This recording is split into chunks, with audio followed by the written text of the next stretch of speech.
Narayan Narayan. Kolkata knight Riders যখনই বিপদে পড়ে তখনই এই নাম স্মরণ করে। সেই 2012 সাল থেকে আমরা দেখে আসছি কলকাতা নাইট রাইডার্স বিপদে পড়ে আর সুনীল নারিন কলকাতাকে বাঁচিয়ে দেয়। 2025-এর আইপিএলে আমরা সুনীল নারিনের গ্লিম্পেস দেখেছিলাম ব্যাটিংয়ে। বোলিংয়ে অতটা ভালো পারফরমেন্স করতে পারছিল না, কিন্তু গতকালের ম্যাচ চেন্নাই সুপার কিংসের সঙ্গে যেটা হলো, সেখানে আমরা শুধুই দেখলাম নারায়ণ নারায়ণ কলকাতা নাইট রাইডার্সের সুনীল নারিন। মানে 2025 আইপিএলের সবথেকে ওয়ান সাইডেড ম্যাচটা হলো গতকাল চেন্নাইয়ের চিপক স্টেডিয়ামে। এই চিপক স্টেডিয়ামে এক বিশাল ঐতিহ্য রয়েছে চেন্নাই সুপার কিংসের। চেন্নাই সুপার কিংসের দুর্গ বলা হয় এই চিপক স্টেডিয়ামকে। এখানে নাকি অপোনেন্ট খেলতে আসে, তারা আগে থেকেই প্রায় ভেবে নেয় যে এই মাঠে তো জেতা সম্ভব নয়, কারণ শুধু 11 জন তো প্লেয়ার খেলে না, পুরো গ্যালারি পুরো ইয়েলো হয়ে যায়, হলুদ জার্সিতে ভরে যায়, কারণ সকলের নয়নের মণি মহেন্দ্র সিং ধোনি প্রায় চেন্নাইয়ের ঘরের ছেলেই হয়ে গেছে। কিন্তু কালকের ম্যাচে ঘটল এক অন্য ঘটনা। চেন্নাই সুপার কিংসকে চরম পর্যুদস্ত করল কলকাতা নাইট রাইডার্স। সবথেকে ওয়ান সাইডেড ম্যাচে চেন্নাই সুপার কিংসকে 8 উইকেটে হারিয়ে দিয়ে পয়েন্ট তালিকায় একটা বিশাল জাম্প দিয়ে 3 নম্বর পজিশনে চলে এলো আমাদের সকলের প্রিয় team KKR Kolkata knight Riders. এই ভিডিওটা আপনারা শেষ পর্যন্ত দেখুন, কারণ এই ভিডিওতে সমস্ত ইম্পর্টেন্ট ইনফরমেশান পাওয়া যাবে কালকের ম্যাচ সম্বন্ধে। তাই আমার ভিডিওটা যদি আপনাদের ভালো লেগে থাকে তাহলে প্লিজ চ্যানেলটা সাবস্ক্রাইব করবেন, সাবস্ক্রাইব করে অল নোটিফিকেশান বাটনটা ক্লিক করবেন, তাহলে আমি যখনই নতুন ভিডিও ছাড়বো আপনাদের নোটিফিকেশানে এসে যাবে। আর প্লিজ এই ভিডিওটা বেশি বেশি করে শেয়ার করবেন, লাইক করবেন, কমেন্ট করবেন, তাহলে ভিডিও বানাতে অনেক বেশি উদ্বুদ্ধ মনে করব। যাই হোক, আর বেশি না কথা বাড়িয়ে মূল ভিডিওতে ফিরে আসি। আজকের এই ভিডিওতে শুধু কলকাতা নাইট রাইডার্স এবং চেন্নাই সুপার কিংসের ম্যাচের পর্যালোচনা করা হবে। এই ম্যাচের পর্যালোচনা করতে গেলে প্রথমেই বলতে হয় এই ম্যাচে শুধুই যেন কলকাতা নাইট রাইডার্স। এই ম্যাচে খেলতে নামার আগে Kolkata knight riders Lucknow super জায়ান্টসের বিরুদ্ধে একটি ক্লোজ ম্যাচ মাত্র 4 রানে হেরে গিয়েছিল। কিন্তু কলকাতা নাইট রাইডার্সের টিম ম্যানেজমেন্টের যে মনোভাব কতটা স্ট্রং, তারা এর আগেও এই টুর্নামেন্টে দেখিয়েছে। দুবার পর্যুদস্ত হয়েছিল, কিন্তু অপোনেন্টকে তার পরের ম্যাচেই তারা গোয়ারান হারিয়ে দিয়েছিল।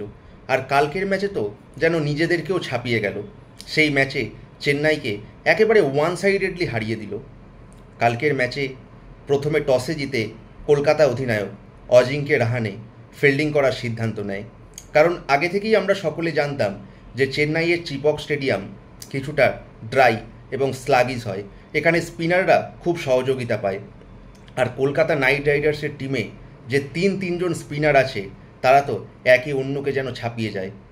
স্পেনসন জনসনের বদলে চতুর্থ বিদেশি হিসাবে মঈন আলীর খেলাটা কাল কনফার্মই ছিল। আর মঈন আলী, সুনীল নারিন এবং বরুণ চক্রবর্তী 3 জন স্পিনের মায়াজালে চেন্নাই সুপার কিংসকে যেন পুরো চক্রব্যূহে ফেলে দিল।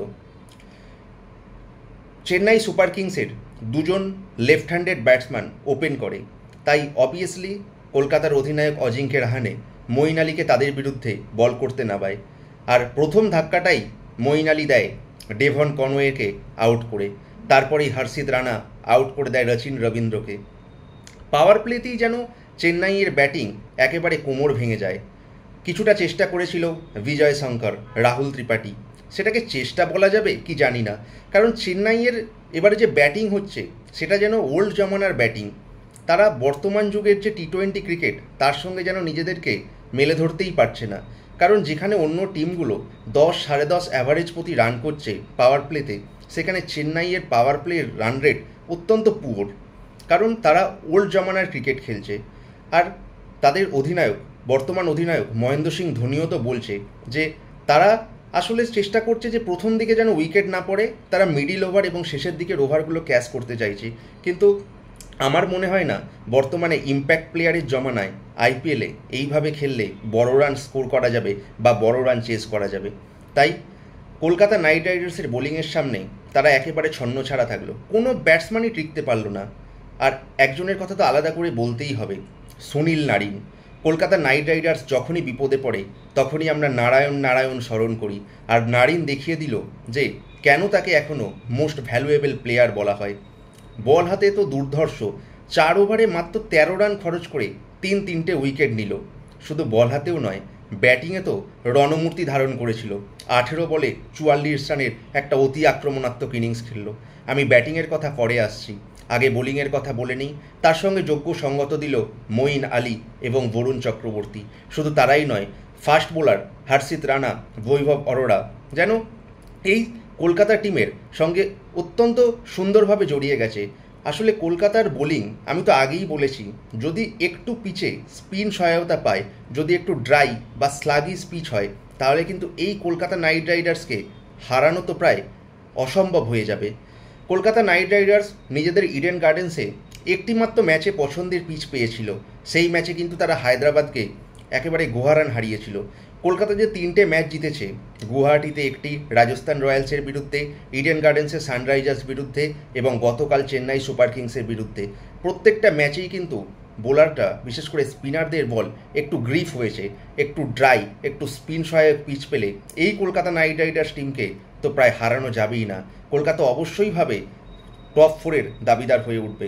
তাই ইডেনের পিচ কিউরেটার যদি একটু তার হোম টিমকে সহযোগিতা করে, তাহলে কিন্তু এই নাইট রাইডার্স টিম প্রায় অন্য টিমের ঘুম কেড়ে নেবে রাতে। আর এই চেন্নাই সুপার কিংসের এত শক্তিশালী ব্যাটিং লাইন আপ হওয়া সত্ত্বেও তারা মাত্র 103 রানে বান্ডিল হয়ে গেল। 9 উইকেট পড়েছিল, লাস্টে শিবম দুবে লাস্ট ওভারে 2 4 মেরে 100-র গন্ডি পার করেছিল, নইলে হয়তো সর্বনিম্ন স্কোরেই হয়তো থেমে যেত চেন্নাইয়ের ইনিংস। আর এই ইনিংসে একটা, মানে কি বলবো, ডাউটফুল বলতে পারো বা ডিবেটেবল ডিসিশন ছিল মহেন্দ্র সিং ধোনির আউটটা। এই মহেন্দ্র সিং ধোনির আউটটা তার ব্যাটের ইনসাইডে লেগেছিল না লেগেছিল সেটা তো একটা ডিবেটেবল বিষয় থাকলো, কিন্তু চেন্নাইয়ের ব্যাটিংকে অনেক ইমপ্রুভ করতে হবে। আর এই চেন্নাইয়ের অল্প রানটা ঠিক যেভাবে চেস করতে হয় ঠিক সেইভাবেই চেস করলো কলকাতা নাইট রাইডার্স। কারণ এরকম সুযোগ বারবার আসে না আইপিএলে। এত কম রানটা যত তাড়াতাড়ি চেস করতে পারবে তত কিন্তু নেট রান রেটটা ইমপ্রুভ হবে। আর ঠিক কলকাতা করলেও সেটাই। কুইন্টন ডিকক এবং সুনীল নারিন একটা খুব ভয়ঙ্কর স্টার্ট দিল, খুব ডেভাস্টেটিং অ্যাটাকিং স্টার্ট। বিশেষ করে সুনীল নারিনের কথা বলতে হবে, বল হাতে তো ভয়ঙ্কর ছিলই, 13 রানে 3 উইকেট, আর ব্যাট হাতেও 18 বলে 44 রান দিয়ে মানে পাওয়ার প্লেতেই ম্যাচটা শেষ করে দেয়। আর তাকে যোগ্য সঙ্গত দিয়েছে কুইন্টন ডিকক, অজিঙ্কে রাহানে এবং রিঙ্কু সিং। ফল 8 উইকেটে কলকাতা চেন্নাইয়ের ঘরে গিয়ে, তাদের নিজেদের দুর্গে গিয়ে চেন্নাই বধ করলো। আর তারা শুধু জিতলই না, কলকাতা নাইট রাইডার্সের নেট রান রেট এতটাই ইমপ্রুভ হলো, তারা অনেকটা স্থানে গিয়ে টপ 3-তে তারা চলে গেল এবং চেন্নাইয়ের কিন্তু অনেকটাই বটম অফ দ্য টেবিলে জায়গা হয়ে গেল। তাই এই চেন্নাইকে ঘুরে দাঁড়াতে হবে। আশা করা হচ্ছে নতুন অধিনায়ক মহেন্দ্র সিং ধোনির নেতৃত্বে চেন্নাই ব্যাক করবে। আর কলকাতা নাইট রাইডার্সের কথা বলতে গেলে তো বলতেই হবে যেন কলকাতা নাইট রাইডার্স এই ছন্দটা বজায় রাখে। তাই আমরা সকলেই চাইব কলকাতা নাইট রাইডার্স এবং চেন্নাই সুপার কিংস দুই দলই নিজেদের পরের ম্যাচে ইমপ্রুভ করবে। বিশেষ করে চেন্নাই সুপার কিংসকে তো ইমপ্রুভ করতেই হবে, আর কলকাতা নাইট রাইডার্সও যেন বেটার খেলে আরও তাদের এই উইনিং ফর্মটা বজায় রাখে। তাই এই ম্যাচ তো শেষ হয়ে গেল, এই ম্যাচটা তো দেখে খুবই উপভোগ করলাম আমি। কলকাতা নাইট রাইডার্স ব্যাক করলো নিজেদের পুরানো ছন্দে। আপনাদের কেমন লাগলো এই ম্যাচটা নিয়ে একটু কমেন্ট করে জানাবেন। আর একটা কথা অবশ্যই বলবেন, এই মহেন্দ্র সিং ধোনি যে চেন্নাই সুপার কিংসের এখন অধিনায়কত্ব করছে, দেখুন আমি একজন মহেন্দ্র সিং ধোনির কট্টর ফ্যান, কলকাতা নাইট রাইডার্স তো তার থেকে বড় ফ্যান। তাই আমি পার্সোনালি চেয়েছিলাম যে মহেন্দ্র সিং ধোনি ম্যাচটায় রান করুক কিন্তু কলকাতা জিতুক। কিন্তু সত্যি কথা বলতে, এই যে মহেন্দ্র সিং ধোনিকে অধিনায়কত্ব দেয়া হলো, এটা কি চেন্নাই একটু নিজেদেরকে ফরওয়ার্ড না করে ব্যাকওয়ার্ড বাটন প্রেস করলো? কারণ চেন্নাই সুপার কিংসে কি সত্যিই কোনো ঋতুরাজ গায়কোয়াড়ের পরে কোনো একজন ট্যালেন্টেড ভারতীয় নেই যে এই টিমটাকে নেতৃত্ব দিতে পারবে? এটা কিন্তু ভাবনার বিষয়। এই বিষয় নিয়ে আপনাদের মতামত কী সেটাও পারলে একটু কমেন্ট করে জানাবেন। আর চ্যানেলটা ভালো লাগলে তো অবশ্যই সাবস্ক্রাইব করবেন। আমার চ্যানেলে চোখ রাখুন। আমার চ্যানেলে প্রত্যেক ম্যাচের পরে খেলার পর্যালোচনা তো চলতেই থাকবে। তাই আশা করি এই ভিডিও আপনাদের ভালো লেগেছে। আজকের মতো এটুকুই। দেখা হচ্ছে পরের ভিডিওতে। ধন্যবাদ।